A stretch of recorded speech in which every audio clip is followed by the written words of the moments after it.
السلام علیکم ایمان جہاں میں ایک بار پھر سے خوش آمدید۔ ہمارا ناول ہے جنت کے پتے، جس کی رائٹر ہیں نمرہ احمد، آپ کی اور میری، ہم سب کی فیوریٹ رائٹر نمرہ احمد جی۔ تو ہم لوگ بڑھتے ہیں اگلی قسط کی جانب۔ آنے والے چند دنوں میں پڑھائی کا بوجھ ذرا بڑھ گیا اور کلاسز کا شیڈیول پہلے سے سخت ہو گیا، تو وہ دونوں ٹیسٹ تیار کرنے اور دینے میں ایسی مصروف ہوئیں کہ کہیں آنا جانا ہی نہ ہو سکا۔ وہ وسط مارچ کے دن تھے۔ استنبول پہ چھایا قہر ٹوٹ رہا تھا اور بہار کی رسیلی ہوا ہر سو گلاب اور ٹیولپس کھلا رہی تھی۔ اب صبح سویرے گھاس پہ برف کی جمی سفید تہ نظر نہیں آتی تھی اور بانچی کا سبزہ اپنی اصل رنگ میں لوٹ رہا تھا۔ ایسے ہی ایک دن ان دونوں نے ٹاپ کیپسی پیلس، جو کہ ایک میوزیم ہے، جانے کا پروگرام بنایا، مگر اسی وقت حالے آ گئی۔ اس کے پاس کوئی دوسرا پروگرام تھا۔ سنو، میلوکنڈ میں میلاد ہو رہا ہے، چلو گی؟ کیوں نہیں، اس بہانے تھوڑا سا ثواب ہی کما لیں گے، ورنہ میں نے اور حیا نے ایسے تو کوئی نیکی کرنی نہیں ہے، ڈی جے اپنا بیگ بند کرتے ہوئے بولی۔ ویسے ربیع الاول ختم ہو چکا ہے یا ہونے والا ہے؟ ہو چکا ہے، مگر یہ اسٹوڈنٹس کا میلاد ہے اور پڑھائی کے باعث ملتوی ہوتا جا رہا تھا، اس لیے اتنا لیٹ کیا ہے۔ اب چلو۔ میلاد میں درس دینے والی لڑکی اونچی چوکی پہ بیٹھی تھی۔ سامنے رکھی چھوٹی میز پہ کھلی کتاب سے پڑھ کر وہ ترک میں درس دے رہی تھی۔ ساتھ ہی وہ ایک شرمندہ نگاہ سامنے دیگر لڑکیوں کے ساتھ بیٹھی حیا اور خدیجہ پہ بھی ڈال لیتی، جو سروں پہ دوپٹے لپیٹے بہت توجہ سے درس سن رہی تھیں۔ مدرس لڑکی سخت شرمندہ تھی۔ حاضرین کی انگریزی اچھی نہیں تھی، اس لیے اس کی مجبوری تھی کہ اسے ترک میں درس دینا پڑ رہا تھا، اور اسے یقین تھا کہ بظاہر بہت توجہ اور غور سے سنتی پاکستانی ایکسچینج اسٹوڈنٹس کو سمجھ کچھ نہیں آ رہا۔ درس ختم ہوا تو وہ لڑکی ان کی طرف آئی اور بہت معذرت خواہانہ انداز میں ان کو دیکھا۔ آپ کو سمجھ میں تو کچھ نہیں آیا ہوگا؟ لیں، سمجھ کیوں نہیں آیا؟ ڈی جے نے ناک سے مکھی اڑائی۔ پہلے آپ نے حجر اسود کو چادر پہ رکھنے والا واقعہ بتایا، پھر غار حرا، وہی، اور مسلمانوں کی ابتدائی تکالیف، حضرت ابوبکر صدیق رضی اللہ تعالیٰ عنہ کی قربانیاں، ابو جہل بن ہشام کی گستاخیاں، حضرت عمر رضی اللہ تعالیٰ عنہ کا قبول اسلام، ہجرت مدینہ، پھر غزوہ بدر۔ لڑکی نے بے یقینی سے پلکیں جھپکائیں۔ آپ کو ترک آتی ہے؟ ترک نہیں آتی، مگر اپنی ہسٹری ساری سمجھ آتی ہے، وہ جواباً ہنس کر بولی۔ ترک اردو جیسی ہی لگتی تھی، اور واقعتاً وہ صحابہ کرام رضی اللہ تعالیٰ عنہ کے اسما کے باعث سب سمجھ پا رہی تھیں۔ شکریہ شکریہ، وہ اتنی خوش ہوئی کہ اس کا چہرہ گلابی پڑ گیا۔ میلاد ختم ہوا تو حالے کی امی کا فون آ گیا۔ انہیں کوئی ضروری کام تھا، سو حالے ان کے ساتھ آگے جانے سے معذرت کر لی۔ اب انہیں ٹاپ کیپسی پیلس اکیلے جانا تھا۔ وہ لوگ اکیلے تو نہیں تھے۔ وہ ٹاکسم اسکوائر پہ بس سے اتری تو حیا نے اسے تسلی دی۔ ڈی جے ہنس دی۔ پھر بھی تیسرے کو ساتھ لینے میں کیا حرج ہے؟ وہ استقلال اسٹریٹ کی جانب مڑی تو قدم خود بخود برگر کنگ کی جانب اٹھنے لگے۔ وہ چلے گا ہمارے ساتھ؟ اس روز کتنا غصہ کیا تھا اس نے، یاد ہے؟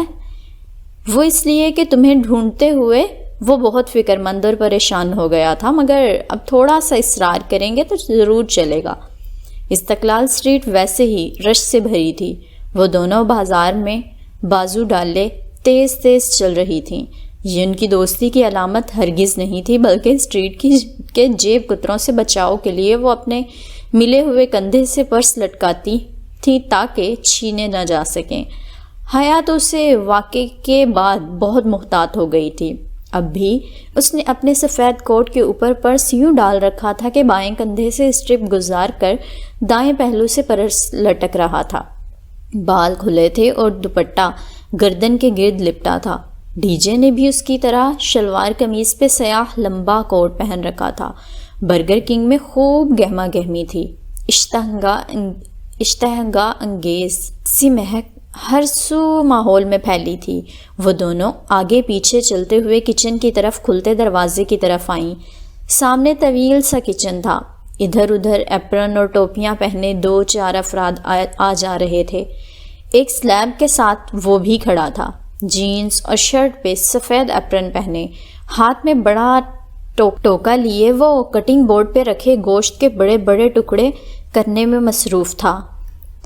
گڈ مارننگ مینیجر، دونوں نے چوکھٹ میں کھڑے ہو کر بآوازیں بلند پکارا تو اس کا تیزی سے چلتا ہاتھ رکا۔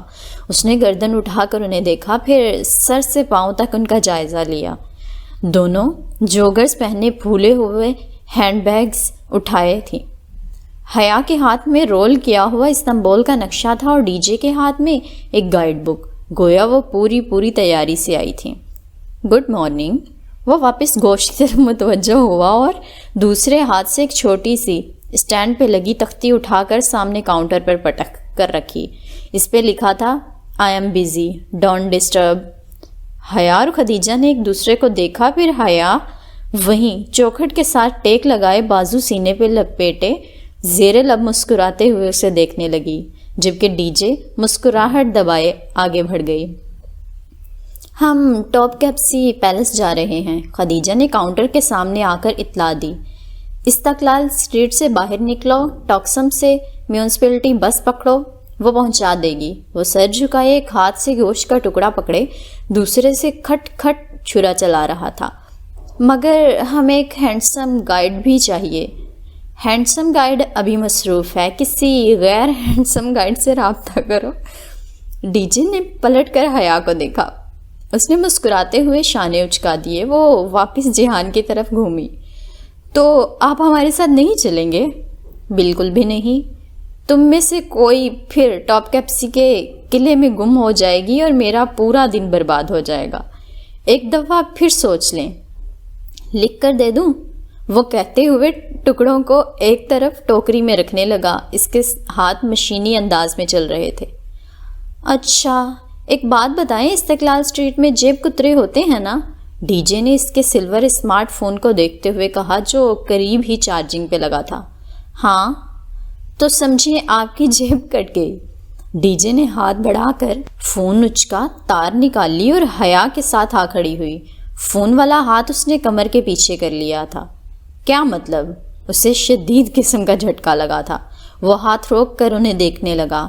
مطلب یہ ہے کہ اگر آپ ہمارے ساتھ ٹاپ کیپسی پیلس نہیں چلیں گے تو ہم اس موبائل کو بیچ کر آدھا جواہر تو خرید ہی لیں گے۔ ویسے فون اچھا رکھا ہوا ہے آپ نے۔ وہ الٹ پلٹ کر موبائل دیکھنے لگی۔ پاکستانی روپیوں میں 2-2.5 لاکھ سے کم کا تو نہیں ہوگا۔ وہ چھرا رکھ کر ان کے سر پر آ پہنچا تھا۔ میرا فون واپس کرو۔ کڑی نگاہوں سے انہیں دیکھتے ہوئے اس نے ہاتھ بڑھایا۔ ٹاپ کیپسی سے واپسی پہ دے دوں گی، وعدہ۔ مطلب تم لوگ مجھے یرغمال بنا کر لے جاؤ گی؟ کوئی شک؟ وہ پہلی دفعہ بولی۔ ٹھیک ہے، مگر یہ آخری بار ہے، پھر میں کبھی تم دونوں نکمی لڑکیوں کے ساتھ اپنا دن برباد نہیں کروں گا۔ وہ ایپرن گردن سے اتارتے ہوئے مسلسل بڑبڑا رہا تھا۔ اور اگر آج تم دونوں میں سے کوئی کھوئی تو میں بہت برا پیش آؤں گا۔ ہاتھ دھو کر جیکٹ پہنتا وہ ان کے ساتھ باہر نکلا۔ ٹاپ کیپسی سرائے کے سامنے وہ سبزہ زار پہ ساتھ ساتھ چل رہے تھے۔ حیا درمیان میں تھی اور وہ دونوں اس کے اطراف میں۔ جہان، یہ ٹاپ کیپسی سرائے کا مطلب کیا ہے؟ میں ایک یرغمال شدہ گائیڈ ہوں اور یرغمال عموماً خاموش رہتے ہیں۔ وہ جیکٹ کی جیبوں میں ہاتھ ڈالے چوئنگم چباتا شانے اچکا کر بولا۔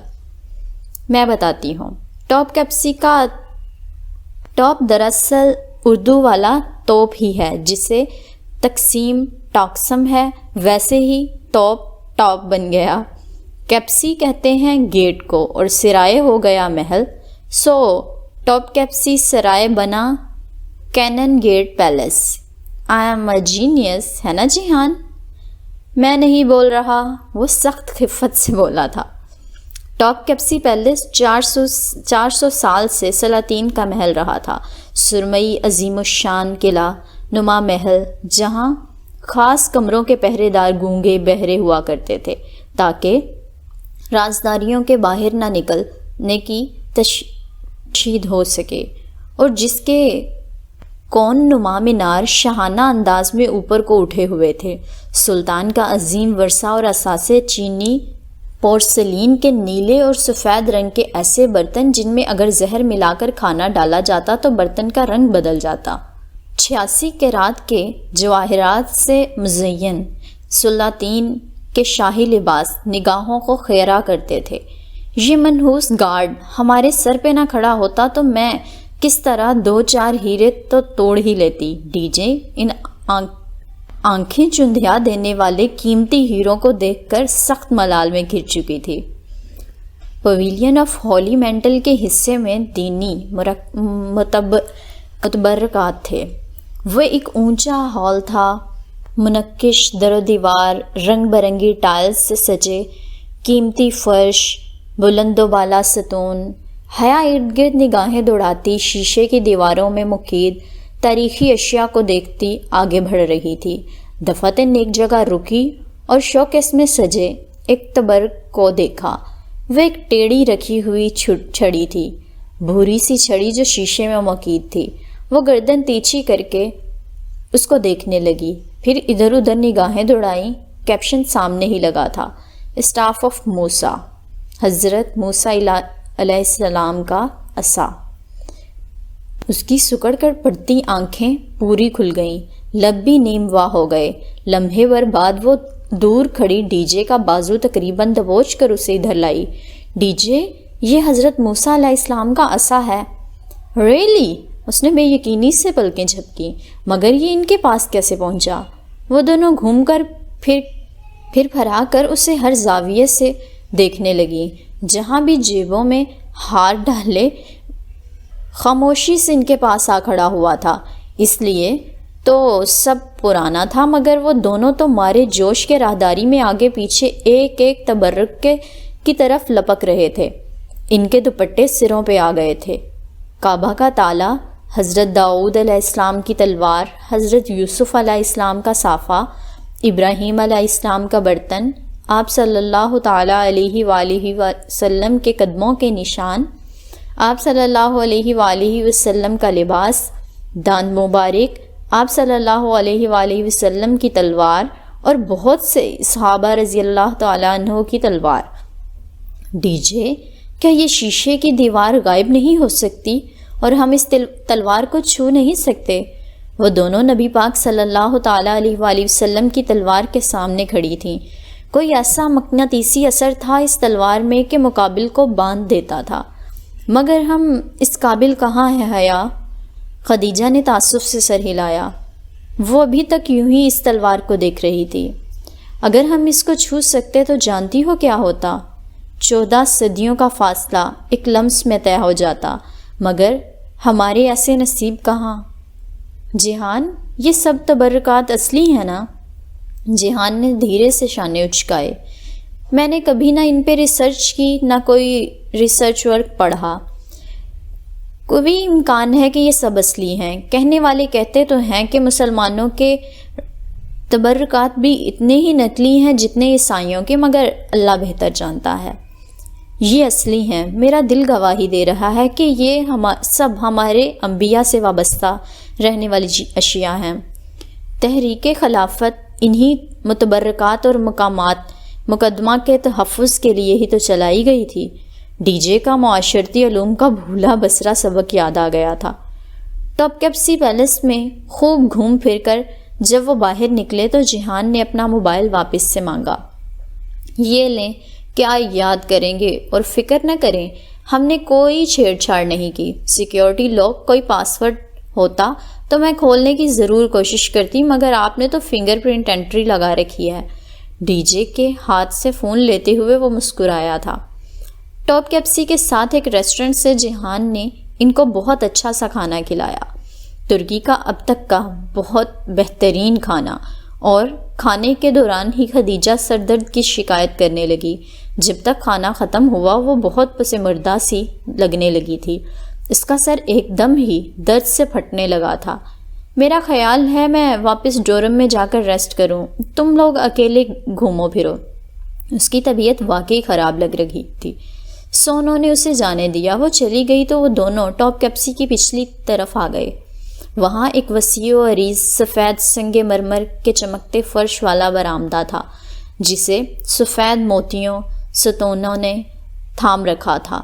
برآمدے کے آگے فاصلے فاصلے پہ چکور چبوترے سے بنے تھے جن کے سامنے ٹیرس کی طرح چند گز چوڑا کھلا سا احاطہ تھا۔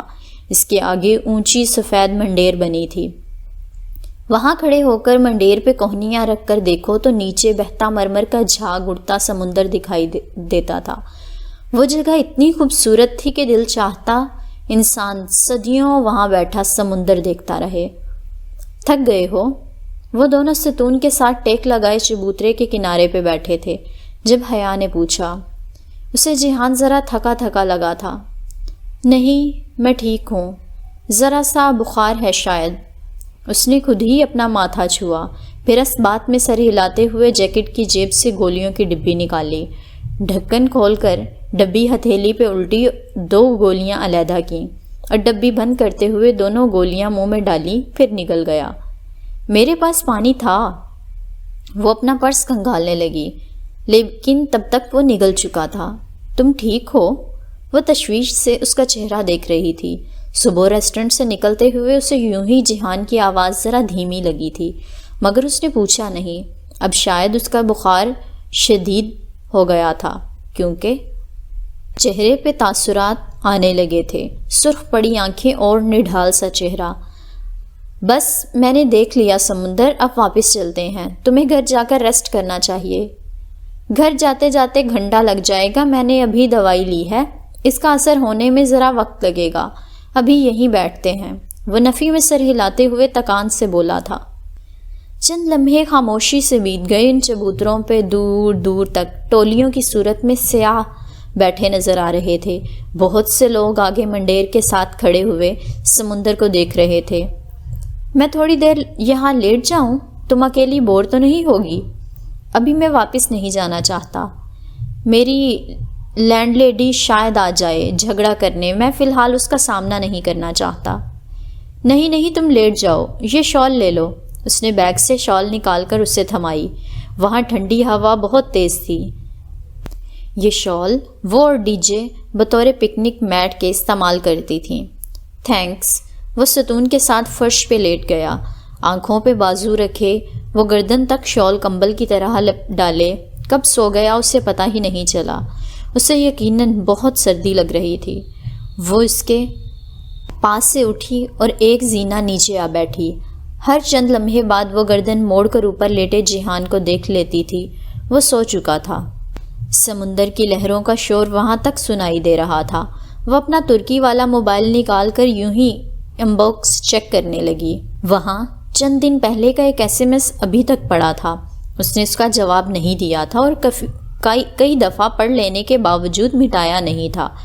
وہ بیوقدہ سے واپسی کے اگلے روز انڈیا کے ایک غیر شناسا موبائل نمبر سے آیا تھا۔ مجھے آپ کے جواب سے خوشی نہیں ہوئی مگر میں آپ کی رائے کا احترام کرتا ہوں۔ آج کے بعد آپ سے کبھی رابطہ نہیں کروں گا۔ جو تکلیف میں نے آپ کو پہنچائی اس کے بدلے میں اگر آپ مجھے معاف کر دیں تو یہ آپ کی بڑائی ہوگی، اور اگر کبھی آپ کو استنبول میں کوئی مسئلہ ہو، سرکاری کام ہو یا غیر سرکاری، قانونی یا غیر قانونی، مجھے صرف ایک SMS کر دیجئے گا، آپ کا کام ہو جائے گا۔ ARP۔ اس پیغام کے بعد اس شخص نے واقعتاً کوئی رابطہ نہیں کیا تھا۔ وہ اب استنبول میں بہت آزادی سے، بہت مطمئن دل و دماغ کے ساتھ گھوم رہی تھی۔ اسے پہلے کی نسبت اب ARP سے ڈر نہیں لگتا تھا، مگر اس وقت وہ پیغام دوبارہ پڑھتے ہوئے اس کے ذہن میں ایک خیال کونے کی طرح لپکا تھا۔ اس نے پلٹ کر احتیاط سے جہان کو دیکھا۔ وہ آنکھوں پہ بازو رکھے سو رہا تھا۔ وہ واپس سے سیدھی ہوئی اور رپلائی کا بٹن دبایا۔ اس پیغام کا جواب اسے کبھی نہ کبھی تو دینا ہی تھا۔ اس نے سوچا کہ خوب غور و فکر کر کے کچھ ایسا لکھ کر بھیجے گی کہ وہ بھڑکے بھی نہیں اور دوبارہ اس کا پیچھا بھی نہ کرے۔ سو اچانک اسے ایک عجیب سا خیال آیا۔ جہان کو صرف بخار نہیں تھا، وہ پریشان بھی تھا۔ اسے وہ بیوقدہ لے تو آئی تھی، ٹرپ کے مقابلے میں ذرا کمزور لگ رہا تھا۔ گردش معاش کے جھمیلوں میں پھنسے اس انسان کی اگر وہ ایک مدد کر سکتی تھی تو اس میں آخر حرج ہی کیا تھا؟ وہ کافی دیر سوچتی رہی، پھر اس نے جواب ٹائپ کرنا شروع کیا۔ آپ کی وسیع النظری کا شکریہ، مجھے واقعتاً استنبول میں ایک کام درپیش ہے۔ اگر آپ میری مدد کریں تو میں اسے آپ کی طرف سے پہنچائی جانے والی اذیت کا مداوع سمجھوں گی۔ اس نے پیغام بھیج دیا۔ اب وہ خاموشی سے بیٹھی سمندر کی لہریں دیکھنے لگی۔ وہ بیوقدہ اس کے گھر بھی تو چلی گئی تھی، اور جب دروازہ بند ہوا تھا تو اسے لگا تھا وہ ایک سنگین غلطی کر چکی ہے، مگر اس غلطی کا نتیجہ بہت اچھا اور اطمینان بخش نکلا تھا۔ اسے احساس تھا کہ اب بھی اس نے غلطی کی ہے، اور اس کا نتیجہ… ایک دم فون کی گھنٹی بجنے لگی اور وہ چونکی اور موبائل سامنے کیا۔ وہی انڈیا کا غیر شناسا نمبر تھا۔ وہ تو سمجھی تھی کہ ٹیکسٹ پہ بات ہو جائے گی، بہت ہے، مگر اسے اندازہ نہیں تھا کہ وہ فون کر لے گا۔ وہ موبائل سنبھالتی اٹھ کر سامنے منڈیر کے پاس چلی آئی۔ اگر وہ یہاں کھڑے ہو کر بات کرے گی تو جہان تک آواز نہیں پہنچے گی۔ ہیلو، اس نے فون اٹھا لیا۔ زہ نصیب، آج آپ نے ہمیں کیسے یاد کر لیا؟ وہی عامیانہ سا مسکراتا لب و لہجہ، اسے اپنی حرکت پہ شدید پشیمانی ہوئی تھی۔ مجھے ایک کام تھا، وہ احتیاط سے نپے تلے لہجے میں کہنے لگی، اور بہتر ہوگا کہ ہم کوئی بیکار بات کرنے کی بجائے کام کی بات کریں۔ آپ کی مرضی ہے حیا جی، رابطہ بھی تو آپ نے ہی کیا ہے، ورنہ عبد الرحمن پاشا اپنے قول کا بہت پکا ہے۔ شاید وہ طنز کر گیا تھا، مگر وہ پی گئی۔ میرے کزن کا ریسٹورنٹ ہے استقلال اسٹریٹ پر، برگر کنگ۔ اس کی شاپ کی قسطیں ادا نہیں ہوئیں۔ ریسٹورنٹ کی مالکہ آج کل میرے کزن کو تنگ کر رہی ہے۔ کیا وہ اسے 1-2 سال کی مہلت دے سکتی ہے؟ کون سا کزن؟ وہ جیسے چونکا تھا۔ جہان سکندر، وہ ہکلائی۔ اسے نہیں پتا تھا کہ وہ ٹھیک کر رہی ہے یا غلط، مگر یوں ہاتھ پہ ہاتھ دھر کر بیٹھی اسے اس پریشانی سے تھکتے بھی نہیں دیکھ سکتی تھی۔ اچھا، تو آپ چاہتی ہیں کہ میں آپ کے کزن کا یہ مسئلہ حل کر دوں، اور یہ کہ اس کی مالکہ پھر سے اسے تنگ نہ کرے؟ جی۔ وہ ہولے سے ہنس دیا۔ میں کچھ کرتا ہوں، آپ فکر نہ کریں۔ اس نے فون رکھ دیا اور سوچنے لگی کہ وہ ہنسا کیوں تھا۔ وہ واپس آ کر جہان کے پاس بیٹھ گئی۔ چند لمحے لگے تھے اسے نارمل ہونے میں۔ اس نے وہی کیا جو اسے ٹھیک لگا تھا، اور اب وہ ذرا مطمئن تھی۔ کافی دیر وہ وہیں ستون کے ساتھ ٹیک لگائے بیٹھی رہی۔ اس کے عقب میں ٹاپ کیپسی کا عظیم محل تھا، اور سامنے مرمر کا سمندر۔ سمندر کے اس پار ایشیائی استنبول، پرانا شہر تھا۔ بہت سے لمحے محل کی دیواروں سے رینگتے مرمرا کے پانیوں میں گھل گئے تو ایک دم جہان کا موبائل بجا۔ وہ جیسے ایک جھٹکے سے اٹھ بیٹھا، شال ہٹائی اور جیب سے موبائل نکالا۔ تب تک کال کرنے والا شاید کال کاٹ چکا تھا۔ ریسٹورنٹ سے آ رہی تھی کال۔ میرا خیال ہے واپس چلتے ہیں، وہ چالاک لومڑی نہ آئی ہو کہیں، وہ پریشانی سے کہتا اٹھ کھڑا ہوا۔ سب ٹھیک ہو جائے گا، تم کیوں فکر کرتے ہو؟ وہ بڑے اطمینان سے کہتے ہوئے اس کے ساتھ کھڑی ہوئی۔ جہان نے اس کے بات پہ تھکے تھکے سے انداز میں نفی میں سر ہلا دیا تھا۔ کافی دیر بعد جب وہ دونوں ساتھ ساتھ چلتے ہوئے استقلال اسٹریٹ میں داخل ہوئے تو حیا نے کہا، آج میں تمہارا برگر کھا کر جاؤں گی، کیونکہ ڈی جے اور تم نے اپنی اپنی بیماری میں مجھے بالکل اگنور کر دیا ہے۔ کھا لینا۔ وہ دھیرے سے مسکرایا، مگر اگلے ہی پل ٹھٹک کر رکا۔ مسکراہٹ چہرے سے غائب ہو گئی۔ حیا نے اس کی نگاہوں کے تعاقب میں دیکھا۔ سامنے برگر کنگ تھا۔ اس کے شیشے کی دیوار میں بڑا سا سوراخ تھا، اور سوراخ کے گرد مکڑی کے جالے کی مان دراڑیں پڑی تھیں۔ وہ ایک دم تیزی سے دوڑتا ریسٹورنٹ کی طرف لپکا، جبکہ وہ وہیں ششدر سی کھڑی رہ گئی۔ اس کی سماعتوں میں ایک کہکہا گونجا تھا۔ دوسرے ہی پل وہ بھاگ کر ریسٹورنٹ میں داخل ہوئی۔ اندر کا منظر دیکھ کر اس کا دماغ سائیں سائیں کرنے لگا۔ کھڑکیوں کے ٹوٹے شیشے، الٹا بکھرا ٹوٹا فرنیچر، اوندھی میزیں، ٹکڑے ٹکڑے ہوئے برتن، ہر جگہ توڑ پھوڑ کے آثار تھے۔ عملے کے ایک شخص کے ساتھ 2 پولیس والے کھڑے تھے۔ ایک آفیسر ہاتھ میں پکڑے کلپ بورڈ پہ لگے کاغذ پہ کچھ لکھ رہا تھا۔ جہان تحیر سے وہ سب کچھ دیکھتا ان پولیس آفیسرز کے طرف آیا۔ وہ اس سے کچھ پوچھ رہے تھے اور وہ صدمے اور شوق سے گنگ نفی میں سر ہلاتا کچھ کہہ نہیں پا رہا تھا۔ یہ سب کیا ہے؟ اس نے قریب سے گزرتے شیف کو روک کر پوچھا۔ جواباً اس نے تعصب سے سر ہلایا۔ وہ گینگسٹرز تھے، ان کے پاس اسلحہ تھا۔ وہ اندر آئے اور پورا ریسٹورنٹ الٹ دیا، عملے کو زد و کوب بھی کیا۔ پولیس بھی بہت دیر سے پہنچی۔ وہ کہہ کر آگے بڑھ گیا اور اس کا دل چاہ رہا تھا وہ پھوٹ پھوٹ کر رونا شروع کر دے۔ یہ اس نے کیا کر دیا؟ کس شخص پر بھروسہ کر لیا؟ اوہ خدایا! پولیس آفیسر کی کسی بات کے جواب میں کچھ کہتے جہان کی نگاہ اس پہ پڑی جو وہ مشکل آنسوؤں کو روک کر کھڑی تھی۔ اس نے اسے ہاتھ سے جانے کا اشارہ کیا۔ وہ وہیں کھڑی رہی۔ وہ اس کی طرف آیا۔ تم جاؤ، ٹاکسم سے بس پکڑ لینا، ابھی جاؤ، میں تم سے بعد میں بات کروں گا۔ وہ تھکا تھکا سا کہہ رہا تھا۔ اس کا چہرہ پہلے سے زیادہ پسمردہ اور تھکن زدہ لگ رہا تھا۔ وہ سر ہلا کر آنسو پیتی پلٹ گئی۔ یہ تم نے کیا کر دیا حیا؟ جو اس کے پاس تھا اسے بھی ضائع کرا دیا۔ آئی ہیٹ یو حیا، آئی ہیٹ یو۔ خود کو ملال کرتی وہ خاموش آنسوؤں سے روتی واپس ٹاکسم جا رہی تھی۔ ایک لمحے کو اس کا دل چاہا تھا کہ وہ فون کر کے اس شخص کو بے پناہ سنائے، مگر شاید وہ یہی چاہتا تھا، رابطہ رکھنے کا کوئی بہانہ۔ اس نے آنسو رگڑتے ہوئے سر جھٹکا۔ نہیں، اب وہ اسے کبھی فون نہیں کرے گی۔ وہ گہری نیند میں تھی۔ سیاہ گھوپ اندھیرے میں جب وہ دور ایک چیختی ہوئی آواز نے اس کی سماعت کو چیرا، اندھیرے میں درار پڑی۔ دور سے آتی آواز قریب ہوتی گئی۔ اس نے پلکیں جدا کرنی چاہی تو جیسے ان پہ بہت بوجھ تھا۔ بمشکل آنکھیں کھولی تو چند لمحے اسے حواس بحال کرنے میں لگے۔ اس نے ارد گرد دیکھا۔ ڈورم میں پرسکون سی نیم تاریکی چھائی تھی۔ کونے میں مدھم سا نائٹ بلب جل رہا تھا۔ ڈی جے، ٹالی اور چیری اپنے اپنے بستروں میں کمبل ڈالے سو رہی تھیں۔ دیوار پہ آویزاں بڑے کلاک کی چمکتی سوئیاں رات کے 1 بجے کا پتہ دے رہی تھیں۔ وہ چنگھاڑتی آواز ابھی تک آ رہی تھی۔ اس نے نیند سے بوجھل ہوتا سر دائیں جانب گھمایا، کوہنی کے بل ذرا اوپر ہوئی اور تکیے تلے ہاتھ ڈال کر موبائل نکالا۔ اس کا ترکی والا موبائل بج بج کر اسی پل خاموش ہوا تھا۔ 2 مسڈ کالز۔ اس نے تفصیل کھولی تو چمکتی اسکرین سے آنکھیں پل بھر کو چندھیائیں۔ حیا نے پلکیں سکیڑے ہاتھ سے بال پیچھے ہٹاتے ہوئے اسکرین کو دیکھا۔ تایا فرقان موبائل 7 بریکٹ میں 2 کا ہندسہ تھا۔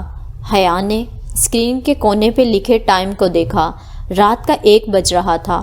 یہاں 1 بجا تھا تو پاکستان میں 3 بجے ہوں گے۔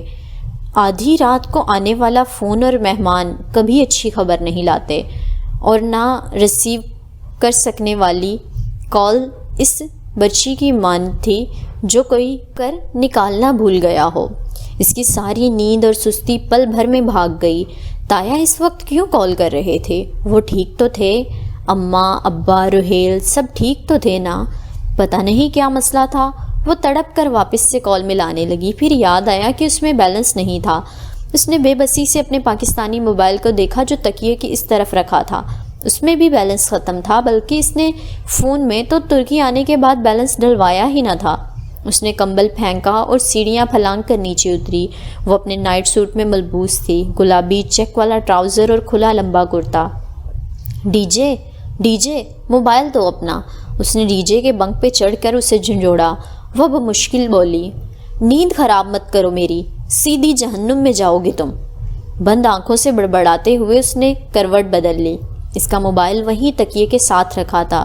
حیا نے موبائل جھپٹا اور نیچے اتری، ٹالی کے بنک کی کرسی کھینچ کر بیٹھی اور اپنے موبائل سے تایا کا نمبر دیکھ کر ڈی جے کے فون سے فون ملانے لگی۔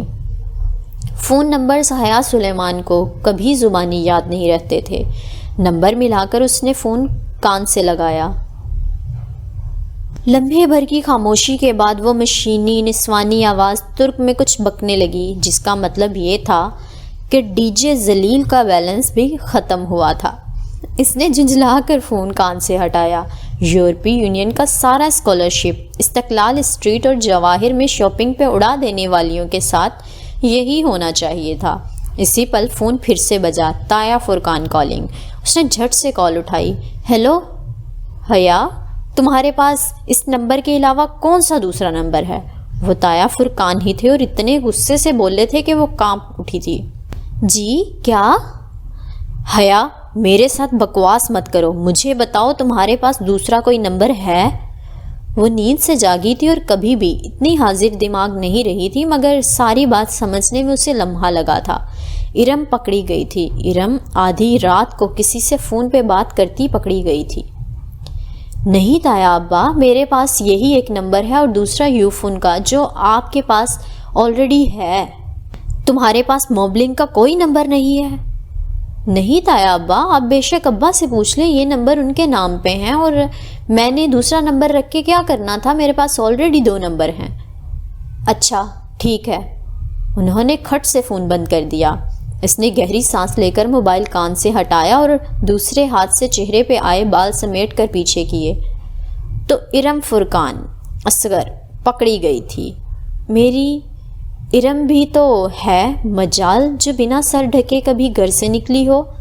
وہ ارم کے لیے متاسف بھی تھی اور فکر مند بھی، مگر دور اندر دل کے اس پوشیدہ خانے میں جو کوئی شخص دنیا کو نہیں دکھاتا، اسے تھوڑی سی کمینی سی خوشی بھی ہوئی تھی۔ بہت اچھا ہوا تایا ابا، اس دور کے خانے میں کسی نے کہا تھا۔ اب تو آپ کو بھی معلوم ہو گیا کہ دوسروں کی بیٹیوں پہ انگلیاں اٹھانے والے لوگوں کے اپنے گھر پہ بھی وہ انگلیاں لوٹ کر آتی ہیں۔ بہت اچھا ہوا تایا ابا۔ صبح سویرے اٹھتے ہی وہ اسی کرتے ٹراؤزر پہ ایک ڈھیلا ڈھالا سا سویٹر اور شال لپیٹ کر دیا اسٹور آ گئی۔ بال اس نے اب کیچر میں باندھ لیے تھے اور اپنے گلابی کینچی چپل پہن لیے تھے۔ اسٹور سے اس نے کارڈ خریدا، چارج کیا اور موبائل پہ اماں کا نمبر ملاتی باہر کیفے کے برآمدے میں بچھی کرسی کھینچ کر بیٹھی۔ وہاں فاصلے فاصلے پہ گول میز کے گرد کرسیوں کے پھول بنے تھے۔ اسٹوڈنٹس صبح صبح ادھر ناشتہ کرنے آتے تھے۔ سامنے اسبانچی کا خوبصورت فوارہ نصب تھا، گول چکر میں مقید فوارہ جس کے پانی کی دھار بہت اوپر جا کر نیچے گرتی تھی۔ اتنی صبح صبح فون کیسے کیا؟ خیریت؟ فاطمہ ذرا فکر مند ہو گئی تھیں۔ تو کیا میں آپ کو ایسے یاد نہیں کر سکتی؟ وہ آرام وہ انداز میں ٹیک لگا کر ٹانگ پہ ٹانگ رکھتی ذرا خفگی سے بولی۔ ہماری پاکستانی ایکسچینج اسٹوڈنٹس ہمیں عموماً مسڈ بیل دیا کرتی ہیں یا پھر کسی S M S website سے مفت کا ایس ایم ایس کر کے کال کرنے کا کہتی ہیں تو ہم کال بیک کرتے ہیں۔ اس لیے اگر وہ الل صبح خود فون کریں گی تو حیرت تو ہوگی نا۔ بس اماں، غربت ہی اتنی ہے، کیا کریں؟ وہ کینچی چپلوں میں مقید پیر جھلاتے ہنس کر بولی۔ ہاں، یورپی یونین نے وہ ہزاروں یوروز کا اسکالرشپ تو کسی اور کو دیا تھا نا۔ فاطمہ کی تشویش ختم ہو چکی تھی اور وہ اسی کے انداز میں بات کر رہی تھی۔ وہ تو رینی ڈیز کے لیے سنبھال کر رکھا ہے۔ کون سے رینی ڈیز؟ اسپرنگ بریک اماں، اور یہاں اسپرنگ بریک کے دنوں میں خوب بارش ہوتی ہے، اس لیے میں اور ڈی جے اسپرنگ بریک میں پورا ترکی گھومنے کا سوچ رہے ہیں۔ اور لگتا ہے آج کل آپ سائمہ تائی کی کمپنی میں رہ رہ کر صبح ہی صبح طنز کیے جا رہی ہیں۔ اچھا، سب کچھ چھوڑیں، یہ بتائیں گھر میں سب خیریت ہے؟ ہاں سب ٹھیک ہے۔ تایا فرقان کی طرف بھی؟ اس نے ہاتھ سے ویٹر کو اشارہ کیا۔ وہ قریب آیا تو اس نے مینیو کارڈ پہ بنے ڈونٹ پہ انگلی رکھی، پھر انگلیوں سے وکٹری کا نشان بنایا تو وہ سمجھ گیا اور واپس مڑ گیا۔ ہاں کیوں؟ کسی نے کچھ کہا ہے؟ نہیں، مگر رات کو تایا کا فون آیا تھا۔ اچھا، آپ جا کر ان کو کہہ مت دیجیے گا اب۔ لو، میں کیوں کہوں گی؟ فاطمہ الٹا خفا ہوئی، مگر وہ جانتی تھی کہ ماؤں کا بھروسہ نہیں ہوتا۔ لاکھ کہو کہ نہ بتائیے گا، پھر بھی اپنے اگلے پچھلے حساب چکاتے وقت کسی نہ کسی موقع پہ اس بات کو استعمال کر ہی لیتی تھی، مگر ایک اچھی بیٹی کی طرح اس سے پوری بات ماں کے گوش گزار کیے بغیر ڈونٹس کہاں ہضم ہونے تھے، سو ساری بات دہرائی، بس ارم کا میسج پڑھنے والا قصہ گول کر گئی۔ اچھا، پتہ نہیں، ہمیں تو کچھ نہیں پتہ چلا۔ وہ کچھ دیر اسی بات پہ تبصرہ کرتی رہیں، پھر ایک دم یاد آنے پہ بولی، لو میں بتانا ہی بھول گئی، مہوش کی شادی طے ہو گئی ہے۔ انہوں نے زاہد چچا کی بیٹی کا نام لیا، جس کی نسبت کافی عرصے سے اپنے ماموزاد سے طے تھی۔ اچھا، کب؟ اسے خوشگوار حیرت ہوئی۔ ترکی آتے وقت سنا تو تھا کہ اپریل کی کوئی تاریخ رکھیں گے، مگر اسے بھول گیا تھا۔ ہفتہ ہو گیا ہے رکھے ہوئے، جب بھی بات ہوتی ہے بتانا بھول جاتی ہوں۔ پھر انہوں نے جو تاریخ بتائی وہ اپریل میں ان کے سپرنگ بریک کے درمیان آتی تھی۔ تب تو ڈی جے اور میں عظیم سلطنت ترکیہ کی سیر کر رہے ہوں گے۔ سبین کو بلایا تو ہے، مگر کہہ رہی تھی کہ سکندر بھائی کی طبیعت آج کل خراب رہتی ہے، وہ نہیں آ سکے گی۔ میں نے کہا جہان کو بھیج دو، اچھا ہے ساتھ حیا بھی آ جائے گی، دونوں شادی اٹینڈ کر لیں گے، مگر وہ کہہ رہی تھی کہ مشکل ہے۔ اس نے فون کان سے ہٹا کر گھورا اور پھر ہنس دی۔ اماں بھی کبھی کبھی لطیفے سناتی تھی، وہ انتہائی غیر رومانٹک سی ماں۔ بیٹا کہاں مانتے ایسے رومانٹک ٹرپ کے لیے؟ اس نے سر جھٹک کر موبائل کان سے لگایا۔ فاطمہ کہہ رہی تھی ایک تو تمہاری پھپھو بھی کوئی بات غیر مبہم نہیں کرتی۔ بالکل، اس نے تائید کی۔ ویٹر نے چاکلیٹ اور رنگ برنگے دانوں سے سجے 2 ڈونٹس پلیٹ میں میز پہ رکھے تو وہ الوداعی کلمات کہنے لگی۔ ارم کے متعلق مزید جاننے کی فی الحال اسے طلب نہیں رہی تھی۔ بیوقدہ؟ پھر بیوقدہ؟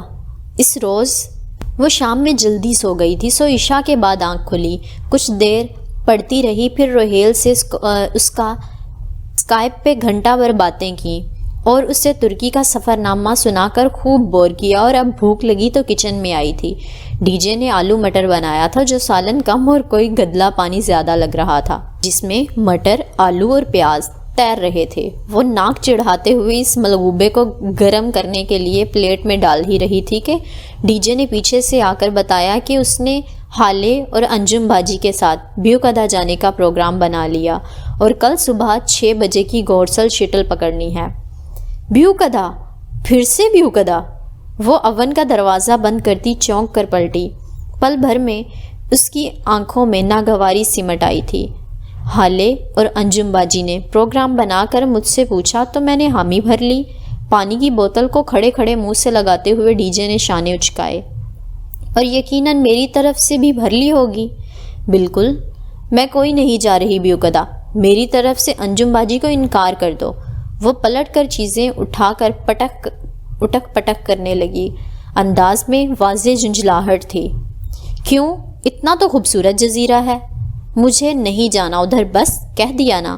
وہ فریج کاؤنٹر سے کے اوپر والا فریزر کھولے چند پیکٹ ادھر ادھر کرنے لگی۔ بالوں کا ڈھیلا جوڑا اس کی گردن کی پشت پہ یوں ہی جھول رہا تھا۔ مگر کیوں؟ وہ عبد الرحمن پاشا کا جزیرہ ہے اور میں اس آدمی کی شکل بھی نہیں دیکھنا چاہتی۔ اس نے روٹیوں کا پیکٹ نکال کر فریزر کا دروازہ زور سے بند کیا، پیکٹ میز پہ رکھا، جمی ہوئی 2 روٹیاں نکالی اور پلیٹ میں رکھیں۔ ان میدے کی بنی ترک روٹیوں کا نام انہیں معلوم نہیں تھا، بس دیا اسٹور پہ وہ فریزر میں نظر آئی تھیں، اور اتنی سمجھ تو انہیں تھی کہ انہیں مائکرو ویو میں گرم کر کے کھاتے ہیں۔ تب سے وہ یہی روٹیاں کھا رہی تھیں۔ ڈی جے اس کی روٹی اوون میں رکھنے تک سکتے سے باہر آ چکی تھی۔ عبد الرحمن پاشا، وہ جس کا ذکر ہماری ہوسٹ آنٹی نے کیا تھا؟ ہاں وہی، کرمنل اسمگلر۔ مگر اس کا کیا ذکر؟ حالے نے کہا تھا کہ… حالے کو چھوڑو، میں سب بتاتی ہوں، پہلے کیچپ لاؤ، پھر انجم باجی کو کال کر کے پروگرام کینسل کرو۔ کھانا کھا کر وہ دونوں باہر آ گئیں۔ رات گہری ہو چکی تھی، دونوں نے اونی سویٹر پہن رکھے تھے۔ وہ ڈورم سے بلاک سے نکل کر باتیں کرتے سبزہ زار پہ چلتی گئیں۔ پہلے ڈی جے نے انجم باجی کو فون کر کے معذرت کی، اور جب اسے لگا کہ وہ ذرا ناراض ہو گئی ہیں کیونکہ ان دونوں نے خاصی پاکستانی حرکت کی تھی اور ترکی میں کمٹمنٹ توڑنا بہت برا سمجھا جاتا تھا، سو اس پاکستانی حرکت کو سنبھالنے کے لیے حیا نے فون لے لیا اور انہیں بتایا کہ اس کے پھپھو نے کل اسے اور اس کی فرینڈ کو اپنے گھر انوائٹ کیا ہے، سو انجم باجی اس کی دعوت قبول کر کے ان کے ساتھ چلیں، بیوقدہ پھر کسی روز چلے جائیں گے۔ یوں انجم باجی مان گئیں، اور اب وہ دونوں چلتے چلتے دیا اسٹور کے سامنے والے فوارے کی منڈیر پہ آ بیٹھیں۔ فوارے کا پانی چھینٹے اڑاتا ہوا نیچے گر رہا تھا اور اس پانی میں بنتے مٹتے بلبلوں کو دیکھتے ہوئے حیا نے ساری کہانی الف تا یہ اس کو سنا ڈالی۔ ڈی جے کتنی دیر تو چپ بیٹھی رہی، پھر آہستہ آہستہ سوچ کر کہنے لگی، تو وہ پنکی میجر احمد تھا جو ہمیں مارکیٹ میں ملا تھا، بالکل، اور ڈولی اصلی خواجہ سرا تھا، شاید وہ ان کا پرانا ملازم ہے، اور تم منہ اٹھا کر اس کے گھر میں چلی گئی۔ منہ اٹھا کر کیا، میرا پاسپورٹ تھا اس پرس میں، اور اچھا ہی ہوا، ساری بات تو کلیئر ہو گئی۔ وہ اپنی غلطی مانتی، یہ ناممکن تھا، مگر تم نے اسے فون کر کے بہت غلطی کی، تو بھگت رہی ہو نا وہ غلطی۔ اس ظالم شخص نے یہ نہیں سوچا کہ جہان کے پاس اس ریسٹورنٹ کے علاوہ کچھ نہیں ہے، اور اس نے اسی کو ایسے تباہ و برباد کر دیا۔ اب یقیناً وہ اس کی لینڈ لیڈی کو شبہ دے گا کہ وہ ریسٹورنٹ واپس حاصل کر لے۔ وہ سخت نادم تھی۔ تمہیں کیا لگتا ہے وہ تم سے واقعی محبت کرتا ہے؟ کسی کو اذیت پہنچانا محبت نہیں ہوتی ڈی جے۔ کچھ دیر وہ یوں ہی اسی بات کو ہر پہلو سے ڈسکس کرتی رہیں، پھر ڈی جے نے ہاتھ اٹھا کر حتمی انداز میں کہا، ایک بات تو طے ہے، اب یہ معاملہ ختم ہو چکا ہے، اب وہ تمہارے پیچھے نہیں آئے گا۔ وہ سر ہلا کر اٹھ گئی۔ رات بہت بیت چکی تھی، اب ان کو واپس جانا چاہیے تھا۔ سبزہ زار پہ چلتے ڈورم بلاک کی طرف بڑھتے ہوئے وہ سوچ رہی تھی کہ اپنے مسئلے کسی کو بتانے سے وہ حل نہیں ہوتے۔ دل کا بوجھ کسی کے سامنے ہلکا کرتے کرتے بعض دفعہ ہم اپنی ذات کو ہر دوسرے کے سامنے ہلکا کر دیتے ہیں۔ پریشانیاں بتانے سے کم ہو سکتی ہیں، ختم نہیں، جیسے اس کی پریشانی اب تک اس کے ساتھ ہی تھی۔ کلاس روم کی کھڑکیوں سے سورج کی روشنی چھن کر اندر داخل ہو رہی تھی۔ صبح کی نیم ہوا بار بار شیشوں سے ٹکرا کر پلٹ جاتی۔ جیو انفارمیشن سسٹم کے پروفیسر اپنے مخصوص انداز میں لیکچر لے رہے تھے۔ اس کے ساتھ بیٹھی ڈی جے بظاہر بہت توجہ سے لیکچر سنتی رجسٹر پر لکھ رہی تھی۔ وہ ہر چند لفظ لکھ کر سر اٹھا کر پروفیسر کو دیکھتی، ذرا غور سے ان کے اگلے الفاظ سنتی اور پھر سمجھ کر سر ہلاتی دوبارہ لکھنے لگ جاتی۔ حیا نے ایک نگاہ اس کے رجسٹر پہ ڈالی، وہاں اس کا چلتا قلم لکھ رہا تھا، تم لوگوں کا اسپرنگ بریک کا کیا پروگرام ہے؟ کدھر جاؤ گے اور کون کون تمہارے ساتھ جا رہا ہے؟ آخری لفظ لکھ کر اس نے گردن سیدھی کر کے پورے اعتماد سے پروفیسر کو دیکھتے ہوئے رجسٹر دائیں جانب بیٹھے معتصم کو واپس کر دیا۔ یہ ان کی اور فلسطینیوں کی واحد مشترکہ کلاس تھی۔ معتصم نے ایک نگاہ کھلے رجسٹر پہ ڈالی اور پھر سر جھکا کر کچھ لکھنے لگا۔ جب رجسٹر واپس ملا تو اس پہ انگریزی میں لکھا تھا، ہم ٹرکی کے ٹور پہ جا رہے ہیں، 7 دن میں 7 شہر، ہم 5 اور ٹالی، اور تم لوگوں کا کیا پروگرام ہے؟ اف، پھر یہ ٹالی، ڈی جے کوفت سے جواب لکھنے لگی، ہم بھی 7 دنوں میں 7 شہر گھومنے کا سوچ رہے ہیں۔ اس نے رجسٹر آگے پاس کر دیا اور پھر ذرا ٹیک لگا کر بیٹھی۔ معتصم اب صفحے پہ چند الفاظ گھسیٹ رہا تھا، تو ہمارے ساتھ چلو نا، تم لوگوں کو کب نکلنا ہے؟ پہلی چھٹی والے دن، معتصم نے اپنا پروگرام بتایا۔ ہم نے دوسری چھٹی پہ نکلنا ہے، سو تمہارے ساتھ مشکل ہے، چلو پھر چھٹیوں کے بعد ملیں گے۔ No problem. ساتھ میں معتصم نے ایک مسکراتا ہوا چہرہ بنایا۔ حیا دانت پہ دانت جمائے بمشکل جمائیاں روکنے کی صحیح کر رہی تھی۔ اسے اس کلاس سے زیادہ بورنگ کلاس کوئی نہیں لگتی تھی۔ دفعتاً معتصم نے رجسٹر ڈی جے کی جانب بڑھایا تو اس پہ لکھے الفاظ کو پڑھ کر ڈی جے نے رجسٹر حیا کے سامنے رکھ دیا۔ حیا نے ذرا سی گردن جھکا کر دیکھا۔ اوپر اس نے انگریزی میں لکھا تھا، ٹرانسلیٹ ان اردو پلیز۔ اس کے نیچے عربی عبارت لکھی تھی، کیف حالک۔ حیا نے قلم انگلیوں کے درمیان پکڑا اور اردو ہجوں میں لکھا، آپ کا کیا حال ہے، اور رجسٹر واپس کر دیا۔ معتصم اور حسین کا آج کل ڈی جے سے اردو الفاظ سیکھنے کا شوق چڑھا ہوا تھا۔ اس کلاس میں وہ یوں سارا وقت عربی الفاظ لکھ لکھ کر ان کو دیتے تھے۔ چند لمحوں بعد اس نے پھر صفحہ حیا کے سامنے کیا، اب کہ اس پہ لکھا تھا حالی بخیر۔ حیا نے جیسے چڑھ کر نیچے لکھا، میں بالکل ٹھیک ٹھاک ہوں، آپ کی خیریت ٹھیک چاہتی ہوں۔ اتنا لمبا کیوں لکھا؟ ڈی جے نے حیرت سے سرگوشی کی۔ اگر چھوٹا لکھتی تو یہ فوراً ہی اسے سیکھ کر مجھ سے آج ہی کی تاریخ میں پوری فیروز لغوات لکھواتا۔ اب اچھا ہے نا، پورا دن ٹھیک پڑھنے میں گزار دے گا۔ اور موسم سے کلاس کے اختتام تک ٹھیک سے نہیں پڑھا جا رہا تھا۔ کلاس ختم ہوئی تو وہ واپس ڈورم میں آئی۔ منہ ہاتھ دھو کر تیار ہونے میں کافی دیر لگ گیا تھا۔ اس نے ایک مور پنکھ کے سبز رنگ کا پاؤں کو چھوتا فراک پہنا۔ فراک کے آستین تنگ چوڑی دار تھے اور نیچے پاجامہ تھا۔ پورا لباس بالکل سادہ تھا۔ بال اس نے کھلے چھوڑ دیے اور کاجل اور نیچرل پنک لپسٹک لگا کر ڈی جے کی طرف پلٹی۔ کیسی لگ رہی ہوں؟ ڈی جے جو بالوں میں برش کر رہی تھی رک کر اسے دیکھنے لگی۔ بالکل پاکستان کا جھنڈا لگ رہی ہو۔ دفع ہو جاؤ۔ تقریباً 1.5 گھنٹے بعد وہ دونوں انجم باجی اور حالے کے ساتھ جہانگیر میں واقع پھپھو کے گھر کے سامنے کھڑی تھیں۔ پھپھو کو بتا تو دیا تھا نا؟ یہ نہ ہو کہ وہ کہیں میں نے تو انوائٹ ہی نہیں کیا تھا۔ ڈی جے نے آہستہ سے پوچھا۔ ہاں بتا دیا تھا، اس نے سرگوشی میں ڈی جے کو جواب دیتے ہوئے ڈور بیل بجائی۔ پھپھو ان سے بہت تپاک سے ملی۔ لیونگ روم میں بیٹھتے تک ہی تعارف کا مرحلہ تمام ہو گیا تھا۔ حیا، آج تو تم نے گھر میں رونق کر دی ہے۔ وہ واقعتاً بہت خوش ہوئی تھیں۔ حیا ان کے گھر کا اپنا سمجھ کر دوستوں کو ساتھ لائی ہے۔ یہ خیال ہی ان کو بے حد مسرت بخش رہا تھا۔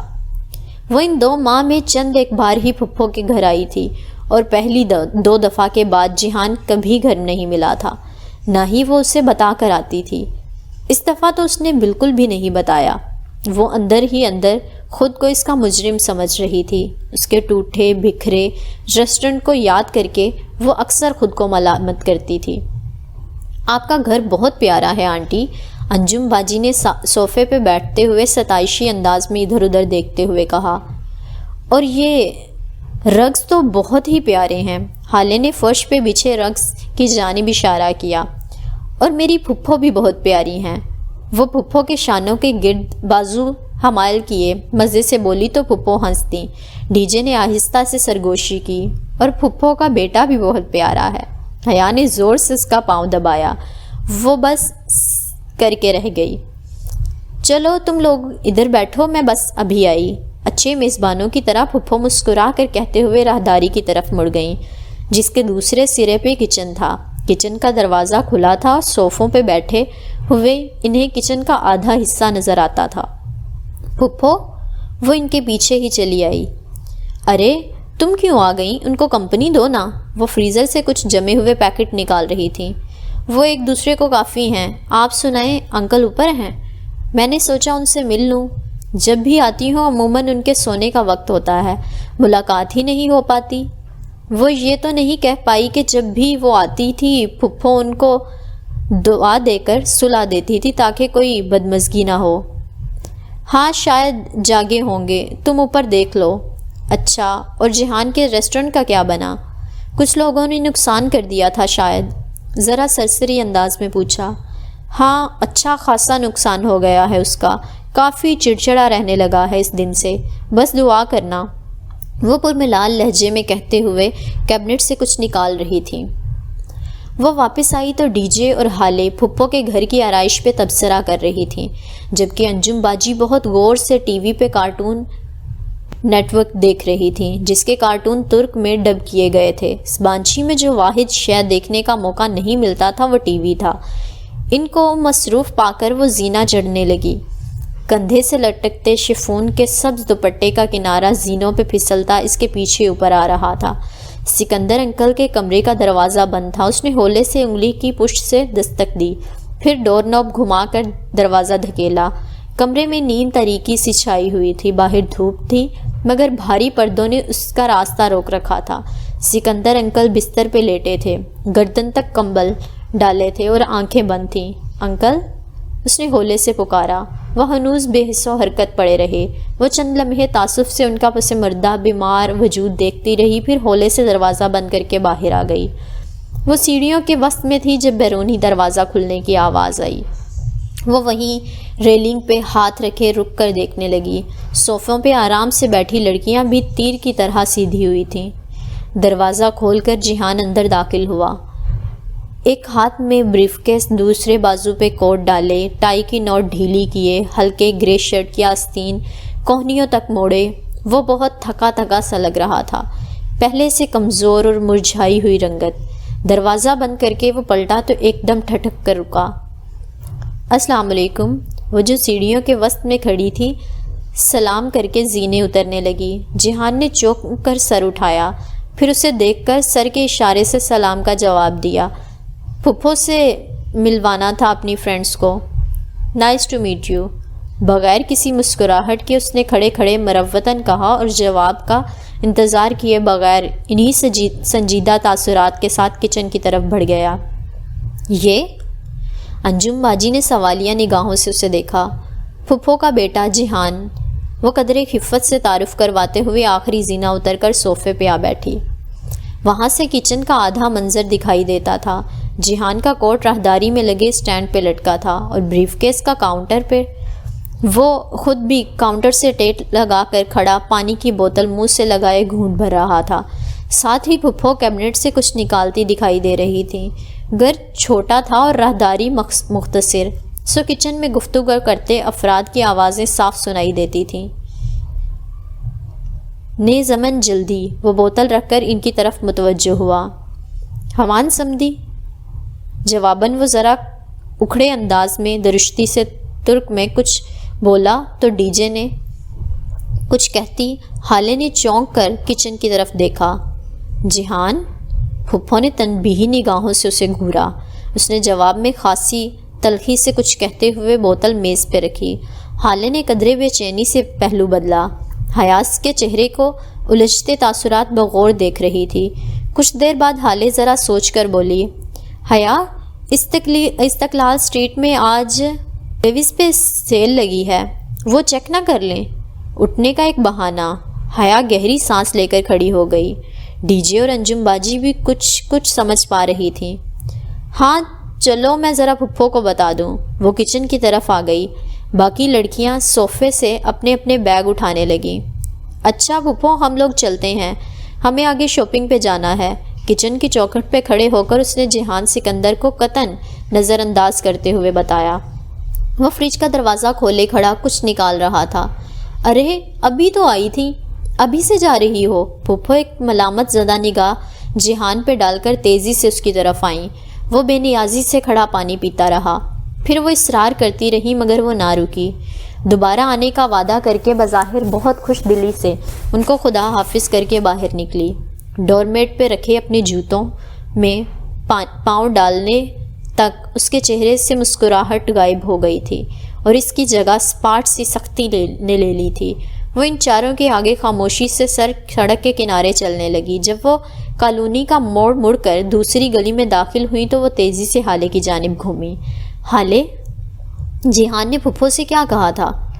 جانے دو حیا۔ حالے نے نگاہیں چرائیں۔ اسکارف میں لپٹا اس کا چہرہ قدرے پھیکا سا لگا تھا۔ حالے مجھے بتاؤ اس نے کیا کہا تھا؟ حیا، وہ کسی اور بات پہ اپسیٹ ہوگا، تم چھوڑ دو وہ قصہ۔ حالے، نور، میں تم سے کچھ پوچھ رہی ہوں۔ اس نے کندھے سے پکڑ کر حالے کو جھنجھوڑتے ہوئے اس کا پورا نام لیا۔ چوگلو یعنی اس گاؤں کی حالے نور۔ اچھا ٹھیک ہے پھر سنو۔ اس نے پہلے پوچھا کہ یہ کب آئی ہیں، پھر کہا ان کے لیے اتنا پھیلاؤ کرنے کی کیا ضرورت ہے، اور پھر اس نے کہا کہ میں سارا دن کتوں کی طرح اس لیے نہیں کماتا کہ تاکہ آپ یوں ضائع کر دیں۔ اس کے کندھوں پہ رکھے حیا کے ہاتھ نیچے جا گرے۔ بہت آہستہ سے وہ پلٹ گئی۔ حیا چھوڑ دو، انجم باجی نے پیچھے سے کندھا تھپتھپا کر اسے تسلی دی۔ چھوڑ ہی تو دیا ہے، آج کے بعد میں کبھی پھپھو کے گھر قدم نہیں رکھوں گی۔ وہ اتنی ارزاں تو نہیں کہ میرے مغرور رشتہ دار میری یوں توہین کریں۔ وہ کوٹ کی جیبوں میں ہاتھ ڈالے سیدھ میں دیکھتی ہوئے ان کے آگے چلتی جا رہی تھی۔ آج اس کا دل بہت بری طرح دکھا تھا۔ اس نے واقعی تہیہ کر لیا تھا کہ وہ اب دوبارہ پھپھو کے گھر کبھی نہیں جائے گی۔ کیا واقعی ہے یا چھوڑ دے گی اپنی پھپھو کے گھر جانا، یعنی جیہان کے گھر جانا۔ یہ جو لوگ ابھی وہاں پہ پھپھو کے لاؤنج میں بیٹھے تھے یا کچن میں تھے، ان لوگوں میں سے کسی ایک نے اگلے ایپیسوڈ میں یہ دنیا چھوڑ جانی ہے۔ وہ کون ہوگا جاننے کے لیے انتظار کیجئے گا اگلے ایپیسوڈ کا، اور مجھے کمنٹ باکس میں ضرور بتائیے گا کہ آج کا ایپیسوڈ آپ لوگوں کو کیسا لگا ہے۔ ملیں گے اگلی قسط کے ساتھ، تب تک کے لیے اللہ حافظ۔